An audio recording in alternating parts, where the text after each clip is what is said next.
Hello மக்களே, சிவா எலி செம்ம இன்ட்ரெஸ்டிங்காக போயிட்டுருக்கு. நம்ம கபிலன் என்னதான் சொன்னாலும் உதய பெருமாள் அதை கேட்காம அந்த நாமினேஷன் ஃபார்மில் சைன் போடுறாங்கன்னே சொல்லலாம். இதை தெரிஞ்சுக்கிட்ட வர்மா இனி சும்மா விடுவாங்களா? அவங்க சொன்ன மாதிரியே நம்ம உதய பெருமாள் பற்றி ஒரு தப்பான நியூஸை பரப்பி விடுறாங்க. அதுக்கு உறுதுணையாக இருந்த நம்ம மோனிகாவுக்கு அயலியும் சிவாவும் சேர்ந்து செமையாட்ட ஆப்பு வச்சுட்டாங்கன்னு சொல்லலாம். வீடியோக்குள்ளே போகிறதுக்கு முன்னாடி நம்ம சேனலுக்கு சப்ஸ்கிரைப் பண்ணிடுங்க. அப்படியே பக்கத்தில் இருக்க பெல் ஐக்கனும் கிளிக் பண்ணிடுங்க. அப்போ தான் நான் போடுற வீடியோலாம் உங்களுக்கு நோட்டிஃபிகேஷனாக வரும். வர்மாவும் கபிலனை மிரட்ட ஆரம்பிக்கிறாங்க. இவ்வளோ சொன்னப்புறமும் உண்டா அப்பா இந்த எலெக்ஷனில் நாமினேஷனில் சைன் போடுறதுக்காண்டி கிளம்பிட்டான்ல, நான் சொன்ன மாதிரியே செய்ய தான் போகிறேன் அப்படின்னு சொல்லும்போது கபிலனும் தயவு செய்து அப்படி மட்டும் எந்த காரியமும் செய்திடாத அப்படி சொன்னாலுமே வர்மா இந்த வாட்டி கேட்குற மாதிரி இல்லை. நம்ம சிவாவும் உதய பெருமாளுக்கு ஆதரவாகவே இருந்துட்டு இருக்காங்க. கபிலனும் நம்ம உதய பெருமாளை தடுத்து நிறுத்துறாங்க. நான் சொல்கிறத தயவுசெய்து கேளுங்க. ஏற்கனவே வர்மா உங்கள்கிட்ட இதை பற்றி மிரட்டியிருக்கான்னு எனக்கு நல்லாவே தெரியும். வெளியில் மட்டும் இந்த விஷயம் எல்லாம் தெரிஞ்சதுன்னா ரொம்பவே அவமானப்பட்டு நிற்க வேண்டியதுதான். இந்த எலெக்ஷனில் நீங்கள் நாமினேஷனுக்கு சைன் பண்ண போகாதுங்கன்னு சொல்லும்போது நம்ம உதய பெருமாளும் கபிலங்கிட்ட யார் மிரட்டலுக்கும் நான் பயப்பட போகிறதில்ல, கண்டிப்பாக நான் இந்த எலெக்ஷனில் நிற்க தான் போகிறேன்னு சொல்லிட்டு நம்ம சிவாவும் உதய பெருமாளும் சேர்ந்து நாமினேஷன் பண்ணுறதுக்கு தயாராகிறதுக்கு அந்த இடத்துக்கே கிளம்பி போகிறாங்க. இதை பார்த்து செல்வனாக்கி எதுக்கு இப்போ தேவையில்லாமல் இந்த சிவா இவங்க கூட போகிறான் அப்படின்னு சொல்லிட்டு சத்தம் போடும்போது நம்ம உதய பெருமாளும் அதை கேட்குற மாதிரி இல்லை. உதய பெருமாள் அப்படியே நாமினேஷனுக்கு போகிறாங்க. அந்த இடத்துல எல்லாருக்கிட்டேயும் இந்த எலெக்ஷனில் நான் ஜெயிச்சிட்டேன்னா எப்படியுமே இந்த மக்களுக்கெல்லாம் நல்லது பண்ண தான் போகிறேன். என்னை பற்றி இந்த மக்களுக்கு தெரியும். அதனால் எந்த பிரச்சனையும் இல்லை. எப்படி இருந்தாலுமே நம்ம தான் இந்த எலெக்ஷனில் வின் பண்ண போகிறோம். மக்களுக்கு நல்லது நடந்தால் அது எல்லாருக்குமே சந்தோஷம் தானேன்னு சொல்லிட்டு இருக்கும்போது நம்ம சிவாவுக்கு ஃபோன் கால் வருது. நம்ம அயலி கால் பண்ணிகிட்டே இருக்காங்க. நம்ம அயலிக்கு ஏற்கனவே வர்மா பண்ண மிரட்ட வேலைகள் எல்லாமே தெரிய வருது.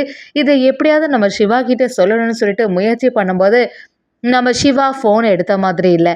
நம்ம உதய பெருமாளும் எவ்வளோ வாட்டி தான் உனக்கு ஃபோன் கால் வந்துட்டுருக்கு, அதை கொஞ்சம் அட்டென்ட் பண்ணாதான் என்னதான் அப்படின்னு கேட்டாலுமே நம்ம சிவா இல்லை முக்கியமான கால் எதுவும் இருக்காது, நீங்கள் பேசுங்கப்பான்னு சொல்லிட்டு நம்ம உதய பெருமாளுக்கு துணையாகவே இருந்துட்டுருக்காங்க. நம்ம அயலியும் கால் பண்ணிட்டு இருக்கும்போது சிவாவும் சரி வெளியில் போய் யார் தான் பார்ப்போன்னு சொல்லிட்டு ஃபோனை அட்டன் பண்ணோன்னே ரேஷ்மா உங்ககிட்ட எத்தனை வாட்டி சொல்லதுக்கு எனக்கு ஃபோன் கால் பண்ணாதன்னு எவ்வளோ சொன்னாலும் நீ கேட்கவே மாட்டியா சொல்லிட்டு சத்தம் போடும்போது நம்ம அயலிக்கு அதை புரிய ஆரம்பிக்குது. என்ன நம்ம பேரை விட்டுட்டு ரேஷ்மா பேரை இப்போ சொல்ல ஆரம்பிச்சிட்டாங்களா? சரி இருக்கட்டும், இந்த முக்கியமான விஷயத்தை இவங்ககிட்ட சொல்லிட வேண்டியதான்னு சொல்லிட்டு நம்ம சிவா கிட்ட வர்மா கபிலங்கிட்ட மிரட்டின விஷயத்தை எல்லாத்தையுமே சொல்ல ஆரம்பிக்கிறாங்க. அதை கேட்ட சிவா அப்படியே அதிர்ச்சி ஆயிருக்காங்க. இந்த வர்மா எதுக்காக இந்த விஷயத்துல தலையிட போறான்னு புரிய மாட்டேங்குது. எப்படி இருந்தாலுமே அப்பாவோட பேரை பத்தி எதுவுமே தப்பாட்டு டெலிகாஸ்ட் ஆயிடவே கூடாது அப்படிங்கிறதுல ரொம்பவே உறுதியாகவே இருக்காங்க.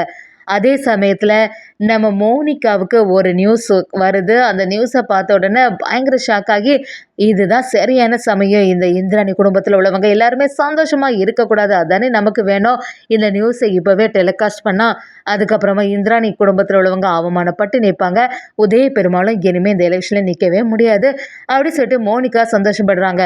மோனிகாவை அந்த நியூஸை அப்படியே அதில் டெலிகாஸ்ட் பண்ணிடுறாங்கன்னு சொல்லலாம். மோனிகாவை இந்திராணி கிட்ட ஃபோன் பண்ணி என்ன உங்கள் குடும்பத்தில் உள்ளவங்க எல்லாருமே சந்தோஷமாக இருக்கீங்க போல், உங்கள் சித்தப்பா வேற எலெக்ஷனில் நிற்க போகிறாங்க, அதுலேயும் செல்லியும் இப்போ உங்கள் கூட தானே இருக்கிறான், அதனால நீ சந்தோஷமாக இருப்ப போல் அப்படி சொல்லும்போது இந்திராணியும் எதுக்கு தேவையில்லாமல் இப்போ எனக்கு ஃபோன் பண்ணியா, என்ன விஷயம் ஏதாவது இருந்துன்னா சொல்லு அப்படி சொல்லிட்டு சத்தம் பண்ணும்போது நம்ம மோனிகாவும் எதுக்கு இப்போ தேவையில்லாமல் டென்ஷன் ஆகிட்டு இருக்க இந்திராணி, அதான் நீங்கள் சந்தோஷமாக இருந்தால் எனக்கு தான் பிடிக்காது, உன்னோட நியூஸை பார்த்தியா, நியூஸில் ஒரு விஷயம் டெலிகாஸ்ட் இருக்கு, அதை பத்தி ஏதாவது தெரியுமா உனக்குன்னு கேட்கும்போது நம்ம இந்திராணியும் குழம்பி போய் நிற்கிறாங்க. அப்படி என்னதான் நியூஸா இருக்கும், எல்லாம் உன்னோட சித்தப்பாவை பத்தி தான், ஒழுங்காட்டு என்ன நியூஸ்னு போய் பாருன்னு சொல்ல ஆரம்பிக்கிறாங்க. இந்திராணியும் குடும்பத்துக்கு ஏதோ ஒரு பிரச்சனை இருக்க தான் போதுன்னு சொல்லிட்டு உடனே அந்த நியூஸை போய் பார்க்க போறாங்க. நியூஸில் சங்கரின்னு ஒரு பேரை போட்டு நம்ம உதய பெருமாளோட ஃபர்ஸ்ட் ஒய்ஃப் நான் தான், என்னை ஏமாற்றிட்டாங்க அப்படிங்கிற மாதிரி ஒரு நியூஸ் ஸ்ப்ரெட் ஆகுது. இதை பார்த்து நம்ம இந்திராணி அப்படியே அதிர்ச்சியாகி நிற்கிறாங்க. உதய பெருமாள் அப்படியே உறைஞ்சி போய் நிற்கும்போது நம்ம கபிலன் மட்டும் பயங்கரமாக டென்ஷனில் இருக்காங்க. எவ்வளோ வாட்டி சொன்ன பிறவும் நான் சொன்னது கேட்காம நாமினேஷன் பண்ணிட்டு வந்தீங்கல்ல, அதனால தான் இப்படி ஒரு பேரெல்லாம் வந்திருக்கு, இந்த எல்லாம் தேவையா, நம்ம குடும்பத்துக்கு இது ஒரு பெரிய அவமானமாக தானே இருக்குது அப்படின்னு சொல்லிட்டு கபிலனும் நம்ம உதய பெருமாளை சத்தம் போட ஆரம்பிக்கிறாங்க. என்னதான் இருந்தாலும் நம்ம சிவாவும் அயலியும் நம்ம உதய பெருமாளுக்கு உறுதுணையாக இருந்து வர்மாவுக்கு சரியான ஆப்பு வைக்க போகிறாங்கன்னே சொல்லலாம். இந்த வாட்டி உதய பெருமாள் தான் எலெக்ஷனில் ஜெயிக்க போகிறாங்கன்னே சொல்லலாம்.